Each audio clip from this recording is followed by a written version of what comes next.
ลปินเลือดทองน้องเสือนิต้าเด้อแล้วก็ได้มีโอกาสได้ร่วมหนังเรื่องนี้กับไอ้ตู้เนาะซึ่งเป็นนางเอกโดยอยู่ในเรื่องชื่อว่าจำปาเขาได้ถึกทักถามกันมาโดนแล้วเนาะว่าโอเคมีหนังเรื่องนึงอยู่เด้อ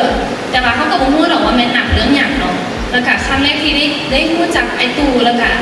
ได้เจอกับไอ้สายแม่นเขารู้จักไอ้สายแล้วก่อนหน้านี้เนาะแล้วก็ได้เจอไอ้ตู้เป็นครั้งแรกแม่เพิ่นนัดไปงานกับสีงานหนึ่งก็เลยรู้สึกว่าโอเคเขาหักโปรเจกต์นี้แล้วก็ได้มาเริ่มในจุดเรียนกันโดยแล้วก็สู้ไปน้ำกันเพราะว่าเขาเองกับเป็นบทเรียนโตมาอยู่ด้วยกันสำหรับ